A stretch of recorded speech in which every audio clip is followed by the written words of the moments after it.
Thanks to Xfinity Mobile for sponsoring a portion of this video. A little over 4 months ago, we heard our first rumblings about Dolby Atmos Flex Connect. Now, when I first heard about it, I had questions and concerns, so I made a video about that. Well, today I have good news. I paid Dolby a visit at CES, and not only did I get some answers, but the ride I took to and from that visit with Dolby, well, that's a whole story unto its own.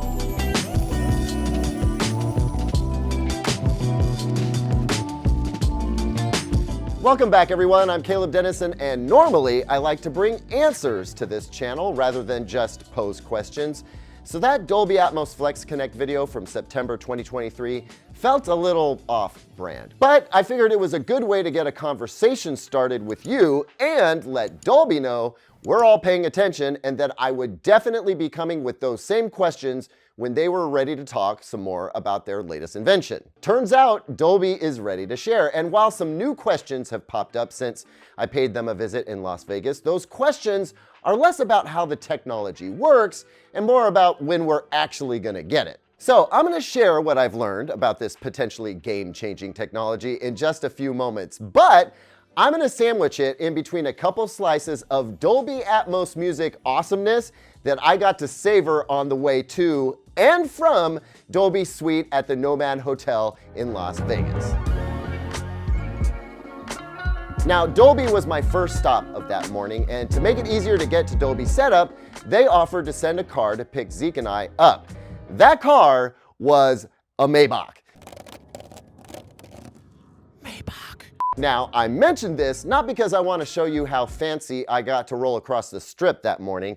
I mentioned it because that Maybach was outfitted to the hilt with an incredible in-car Dolby Atmos music system. We got a little taste of it and it sounded incredible. But more importantly, it was a fresh reminder of what Dolby Atmos can do when set up properly, even in a car. This would turn out to be pretty important as we moved into Dolby's exhibit at the hotel. So there, Dolby had a few different rooms to enjoy. One was a display of all the different mobile devices that Dolby Atmos is available on, along with a wide array of headphones with which to enjoy Dolby Atmos music and Dolby Atmos movies.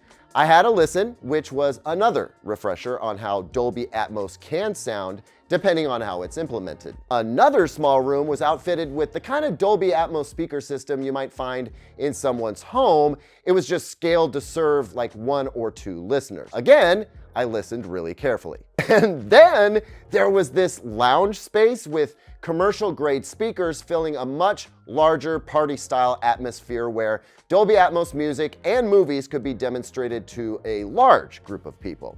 Not exactly an arena-sized exhibition, but certainly more on the commercial and professional scale. This stop in particular was a really fun listen. Also, the bagels there were strangely fire. Now, except the headphones experience, all of these experiences, the car, the living room, the large-scale auditorium, they all shared something in common: carefully placed speakers. Front left, center, front right, side surround left, side surround right, rear surround left, rear surround right, subwoofers, and anywhere from 2 to 6 height speakers placed up high, if not right above the listening area. My point is, if you're trying to do Dolby Atmos at home the way they do it in the theater, even at a smaller scale, this is how you do it. The only variable is whether you place physical speakers above you or use speakers that shoot sound up at the ceiling to bounce it down to you from the ceiling. Even this Samsung Dolby Atmos surround soundbar follows these same principles. As you can see, we have a soundbar full of speakers at the front. We have these surround units toward the back, also loaded with speakers, and we have a subwoofer here as well. Samsung's system is even capable of using a Samsung TV's built-in speakers as well to enhance the overall experience. But even in a home theater in a box system like this, that's a lot of speakers.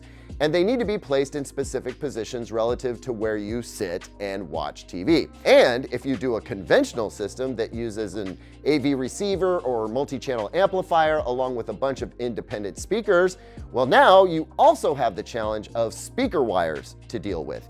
Even the wireless surrounds with this Samsung soundbar system need to be plugged in, and well, you can see what kind of wire mess I'm dealing with here. Guys, that kind of barrier to entry is why more people aren't enjoying Dolby Atmos at home, and Dolby knows it. So Dolby developed FlexConnect, a platform that aims to make a better listening experience available to just about anyone. Make the speaker system work for the space instead of making the space work for the speaker system is the way I think I heard one person put it. Hey, quick break for a word from our sponsor. I have a killer Xfinity mobile deal I want to tell you about that's just too good to pass up. Through March 21st, existing Xfinity customers can get a buy one, get one deal on Xfinity Mobile Unlimited lines. Buy any unlimited mobile line and get an unlimited intro line for free for an entire year. So you sign up for one of Xfinity Mobile's 3 available unlimited plans and save hundreds on your wireless bill. You'll also get connected to America's most reliable 5G network. Now is the perfect time to join the millions who have switched to one of the fastest growing mobile services, Xfinity Mobile, with this awesome buy one, get one deal. We've got all the details down below, including a link directly to this great offer. You can also visit xfinitymobile.com to learn more. Thanks again to Xfinity Mobile for sponsoring this portion of our video. The key word here is platform, right? Dolby has designed the underlying processing technology and is making it available to a bunch of different manufacturing partners. Now it's up to TV brands and speaker brands and whoever else might want to get in on the action to start making gear that works on this platform. I'll talk more about that in a moment, but first, let me tell you a little bit about the demonstration I got while I was there. So the room you see us in here is a hotel suite. It's a nice space, but not designed for a home entertainment system, and that's the point. This space could be anyone's living room. We've got a TV here with the name brand covered in tape, not that I couldn't tell who made it anyway. And as I sit on the couch facing the TV, there's a speaker way over on the right side of the room, and then another one much closer to me on the left, tucked on a shelf. There's also a subwoofer in this room. None of these speakers are placed in a way that would make any sense for a conventional speaker system, right? The one on the right isn't in the right spot to be a front right speaker, and it's not in the right spot to be a right surround speaker either. The one on the left feels a bit too close to me, and it's also just forward of where I'm sitting. So again, not really a front speaker or surround speaker. So that's 2 randomly placed speakers in what I would normally consider terrible spots, and a subwoofer plus the TV up front. Next, Dolby loads up the FlexConnect app on a smartphone. The app is communicating with the TV and it's receiving signals that other speakers are in the room. So at this point, it knows there is a TV with speakers, then 2 other speakers somewhere, and somewhere there's a subwoofer too. The wizard in the app takes us through the setup process step by step. As sound is emitted through the speakers and picked up by the smartphone's microphone, the app uses the phone's camera to read the room and find out where the speakers are in the space. It's not just using acoustic cues, though it is getting those, it's getting visual cues from the camera so that it can create an accurate map of where the speakers are relative to the listener and the TV. Now, I want to be clear that it is possible for this to work without a human using a smartphone. If the TV has a built-in camera and microphone, as many of them do already, then the TV can do all of this work on its own with the press of a button. Once the baseline information is gathered, some computational work goes on. This takes a matter of seconds, and the system is now totally set up. It knows where the speakers are, it knows where the sound is coming from, including that the 2 speakers have up-firing drivers, and the system is now set up to process Dolby Atmos audio so that combined, the TV speakers, independent speakers, and the subwoofer will work together to create a Dolby Atmos experience using complex audio processing that sort of fills in the gaps between the speakers. Now, Sony has something kind of like this with 360 spatial sound mapping technology, but this is different. The chip that's doing all this complex processing is built into the TV. And FlexConnect isn't just optimizing the sound of a rather conventional speaker setup, it's processing the sound so that supposedly we'll hear sound coming from places where there are no speakers. Now, at this point, I'm feeling fairly pleased with myself, right? Because this is more or less what I thought Flex Connect was going to be. Seeing how it got set up, though, was super enlightening and encouraging, because now we know that really anyone can do it with a device that they probably already own. So at this point, all that remained was for me to actually hear it. And that's what happened next. Now, folks, I'm not going to oversell this as the most magical audio experience I have ever heard. It wasn't. Dolby Atmos Flex Connect cannot match the sound experience that you get with a more conventional Dolby Atmos speaker system. But what it did with what little it had to work with, it was damn impressive. Better than any soundbar only system that doesn't have surround speakers that I've heard, save maybe Sennheiser's Ambio products. And even then, the Sennheiser superiority is mostly in the audio fidelity department, not the surround sound effect zone. I think what makes this system so convincing, though, is its ultra low barrier of entry. It's a piece of cake to get it working. It requires no technical knowledge at all. It's scalable, so it can be as simple and inexpensive or as expansive and expensive as you want it to be. And supposedly, the only thing you really need to know is where your power outlets are, so you can put a speaker close enough to one that you can plug it in. So when you combine the audio experience you get with the ease of setup and implementation it takes to get that experience, guys, I think Dolby Atmos Flex Connect is going to be ridiculously popular. I do not think it is going to kill the soundbar industry or the AV receiver industry or the home audio industry in general. No, this is a product meant to reach people that aren't out there buying that kind of stuff anyway.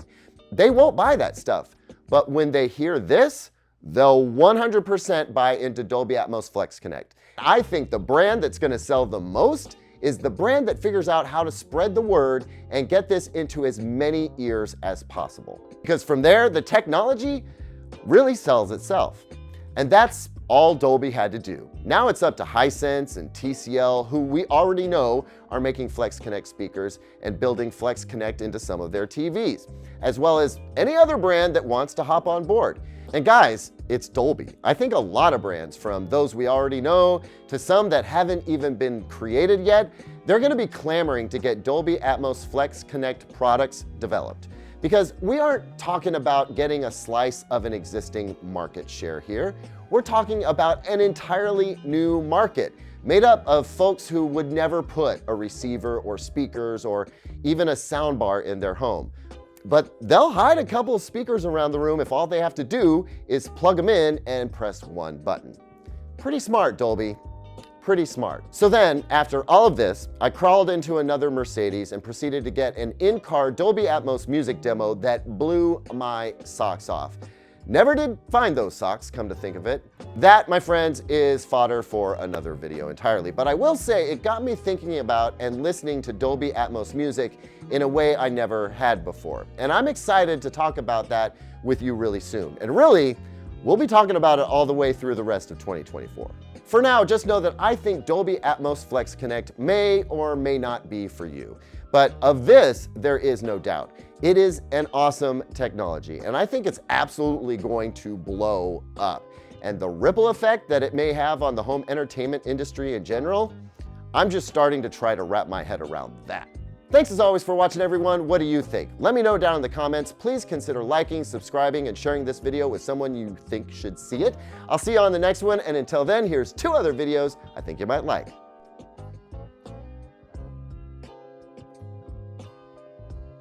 You.